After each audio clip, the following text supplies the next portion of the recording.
यसको स्थापना चाहिँ कसरी भयो भन्दाखेरि चाहिँ 2080 साल वैशाख 11 गते रातिदेखि चाहिँ मलाई 20 दिनसम्म चाहिँ रेगुलर हरेक रात चाहिँ तिमी छत्री डाँडामा जाऊ, यो डाँडामा चाहिँ यस्तो यस्तो बाटो छ, यो चिन्ह चाहिँ यस्तो कटुसको बोट, यस्तो ढुङ्गा जुन चिन्ह देखाएर त्यो चिन्हहरू चाहिँ पछ्याउँदै गएर त्यहाँ जाऊ। त्यहाँ एउटा सानो पाल छ, त्यो पालभित्र गुफा छ, गुफाभित्र चाहिँ सदश्वर महादेवको चाहिँ शिला छ, त्यसलाई खोजेर पूजा गरेर बाहिर सार्वजनिक गर्नु। त्यसपछि त्यो अलिक माथि समतल ठाउँमा चाहिँ त्यहाँ झाडी छ, त्यहाँ जाँदाखेरि चाहिँ एउटा ठुलो जुन कैलाश पर्वतको आकारको चाहिँ एउटा ढुङ्गा छ, त्यो ढुङ्गा खोज्नु, त्यसको छेउमा चाहिँ भित्र मेरो चाहिँ पञ्चकन्याको शिला दबेर राखेको छ, त्यसलाई चाहिँ खनेर निकाल्नु भन्ने कुरा भइसके पछाडि अनि त्यसपछि धेरैचोटि आयो। म त योभन्दा अगाडि त यो अलिकति धार्मिक आस्थाबाट अलिकति पर नै थिएँ, म पुरै आस्तिक पनि थिएन नास्तिक पनि थिएन र बारम्बार सपनामा एउटै कुरा दिइरहँदाखेरि चाहिँ मलाई चाहिँ त्यो वास्तै भएन, त्योसँग सम्बन्धित नभए वास्तै नभइसकेपछि मैले त्यसलाई इग्नोर गर्दै हिँडेँ। सपनामा गएर खोज भन्ने छ, विपनामा के कहाँ खोज्न जानु भनेर। तर पछि चाहिँ एक्कासी मलाई गाह्रो हुन थाल्यो, कहिले हात नचल्ने, कहिले आँखै नदेख्ने, कहिले बोली नै हराउने, कहिले कान नसुन्ने, कहिले हात खुट्टा नचल्ने, त्यो भइसके पछाडि चाहिँ त्यसपछि किन यस्तो भयो त मलाई भनेर भन्नु गर्छु। सपनामा फेरि त्यही भन्नुभयो, मैले जहाँ जहाँ देखाएको छ त्यही ठाउँमा गएर तिमीले खनेर त्यसलाई निकालेर सार्वजनिक गर्नैपर्छ, अनि मात्र तिमीलाई राम्रो छ, नत्र तिमीलाई बिरामी बनाइ गर्छु भनेपछि त्यसपछि अब मर्नुभन्दा बनाउनु बेस्ट भएर मैले चाहिँ जे पर्ला भनेर ल म खनेर निकाल्छु भनिसके पछाडि चाहिँ मलाई सन्चो भयो। त्यसपछि अरू सबैले भन्दाखेरि चाहिँ गाह्रो हुन्छ, कोही मान्छेले पागल भन्छ, सपना कुरो विपनामा खोज्दाखेरि पागल भन्छ भनेर, अनि मलाई अप्ठ्यारो लाग्यो। एक्लै आउनु पनि फेरि आँट आएन, दिदी र भेनालाई लिएर यता आयो, अनि माथि अनि फेरि एक्लै हामी तिनजना पनि यहाँ आउनु आँट आएन। त्यो खानीमा चाहिँ एकजना गोले बुढा पाले हुनुहुन्थ्यो, उहाँ पालेलाई लिएर हामी तलबाट आयौँ।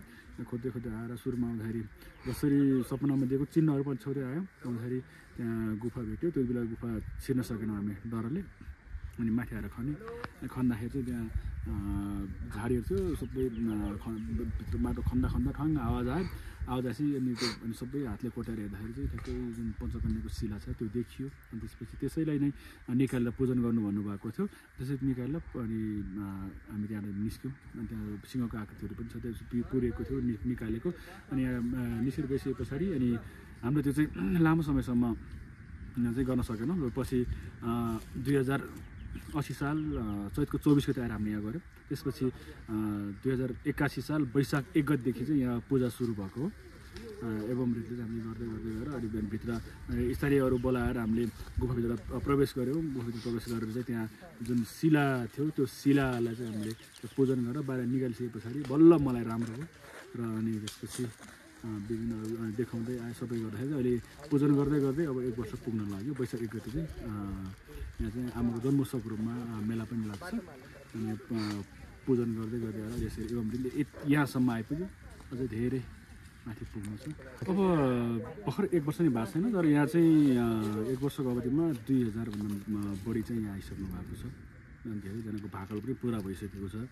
अनि आज पनि कतिजना चाहिँ आफ्नो भाकल पुरा भएर बुझाउन आउनु भएको थियो र धेरैजना बिरामीहरू हुनुहुन्थ्यो मेडिकल लाइनमा, कहीँ गएर पनि निको नभएकोहरू यहाँ भाकल गरेर चाहिँ निको भएर आज फेरि भाकल बुझाउन आउनु भएको छ धेरैजना। यहाँ चाहिँ तपाईँको सफा मनले मागिसके पछाडि विशेष गरी विभिन्न बाधाहरू हट्ने र आफ्नो मनोकामना सबै पुरा हुने चाहिँ यहाँको आस्था छ। र त्यो आस्थालाई अनुसार नै चाहिँ अहिले जति पनि विश्वास गर्नुभएको छ उहाँहरूले चाहिँ त्यो फल प्राप्त गर्नुभएको छ। र यसलाई चाहिँ अगाडि बढाउनको लागि चाहिँ डिपिआर निर्माणको कार्य अगाडि बढेको छ। र सँगसँगै यसलाई चाहिँ एउटा पदमार्गको रूपमा चाहिँ अगाडि बढाउने भनेर चाहिँ हाम्रो सङ्घीय सांसद महेश बर्तौलाजीले पनि उहाँले त्यही हिसाबले चाहिँ कार्यक्रम अगाडि बढाउनु भएको छ। यसलाई चाहिँ 1 वर्ष नहुँदाखेरि पनि अहिले वडा कार्यालयको चाहिँ सहयोगले चाहिँ 8औं वडा कार्यालयको सहयोगले चाहिँ यति राम्रो बाटो बनाउन सफल भयौँ हामी।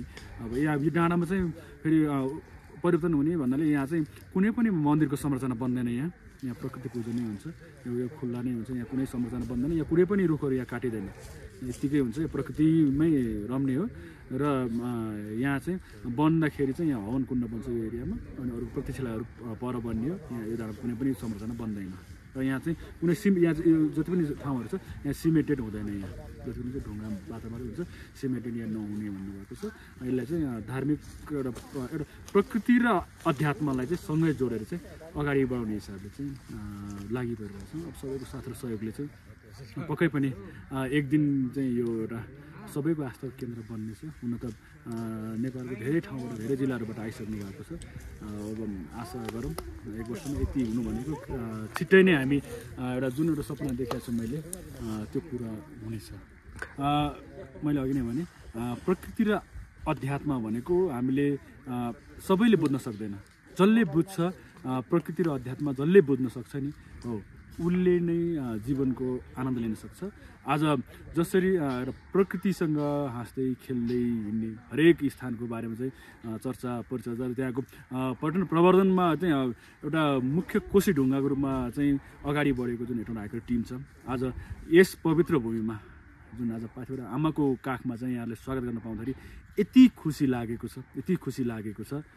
ल है अब आमाले चाहिँ जति मलाई दिनुभएको जति खुसी छु त्यति नै खुसी म तपाईँहरूलाई यहाँ स्वागत गर्न पाउँदाखेरि खुसी भएँ। र सँगसँगै तपाईँहरूको जुन यहाँ आउनुहुँदाखेरि तपाईँहरूमा देखिन्थ्यो जोस, अनि त्यो प्रकृतिसँग तपाईँहरू रम्दै हिँड्नुभएको बाटो अप्ठ्यारो थियो होला के होला, तर त्यसमा त्यो प्रभाव मैले देखिनँ कि प्रकृतिसँग गुराँससँग रम्नु भएको छ, चिसो हावासँग सबैतिर रम्दै रम्दै तपाईँहरू आउनुभएको छ।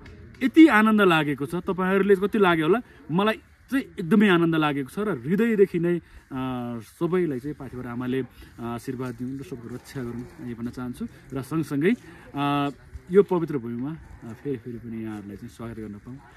एउटा महत्त्वपूर्ण जुन तपाईँहरूको निर्णय गरेर जुन एउटा महत्त्वपूर्ण कार्य तपाईँले आँट्नुभयो, एकदमै खुसी लागेको छ। र तपाईँहरूको जुन यो कार्यमा वडा कार्यालयले पनि साथ दिनुभयो, हामीले पनि स्वागत गर्ने मौका पाएँ, त्यही नै हो सबभन्दा खुसीको कुरा हाम्रो लागि। र फेरि पनि यसरी नै तपाईँहरूसँगै सहयात्रा गर्न पाऊँ, यसरी नै तपाईँहरूसँगै गुराँस वन जङ्गल भिर पाखामा चाहिँ रम्दै अगाडि बढ्न पाऊँ, यही छ।